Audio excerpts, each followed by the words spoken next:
بسم اللہ الرحمن الرحیم۔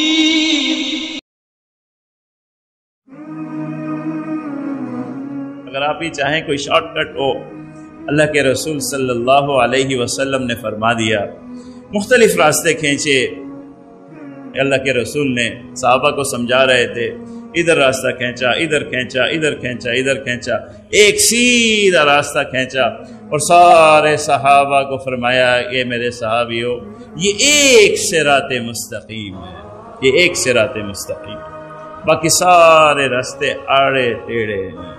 اللہ کی رضا کا راستہ یہی ایک راستہ ہے جس میں آپ کو اللہ کو یاد رکھنا ہے، اللہ کا شکر ادا کرنا ہے، اللہ کا ذکر کرتے رہنا ہے۔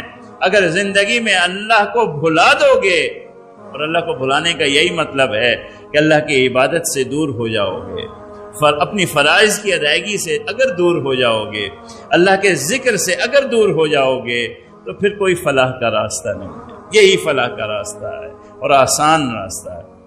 اللہ تبارک و تعالیٰ سے دعا کرتے رہنا چاہیے کہ اللہ تبارک و تعالیٰ نے جو ہمیں بنیاد فراہم کی ہے تقوی کی، اپنی رضا کی، اپنے قرب کی، اس بنیاد پہ ہم عبادت کو تعمیر کر سکیں، آگے بڑھ سکیں۔ اللہ کی رضا اور قرب کی اور زندگی کے جتنے ایام باقی ہیں، کوئی ایک دن ہمارا ایسا نہ گزرے کہ ہم اپنے آپ کو یہ کہیں کہ ہم نے آج کے دن اللہ کی رضا اور اللہ کے ذکر سے اور اللہ کے شکر سے ہم غافل ہو گئے۔ فیصلہ کر لیجئے کہ آپ نے شاکر بننا ہے، اللہ کی نعمتوں کا شکر ادا کرنا ہے، اور اللہ کی نعمتوں کے شکر گزاری کا طریقہ اللہ کا ذکر ہے، اللہ کو یاد رکھنا ہے، اور اللہ کے ذکر کا طریقہ اللہ کی اطاعت اور عبادت سے وابستہ رہنا ہے۔ یہی ایک راستہ ہے، اس راستے پر آپ کو ہمیں ہر ایک کو چلنا ہے اور غافل نہیں ہونا ہے۔ اس راستے پہ اللہ تبارک و تعالی ہم چلائے۔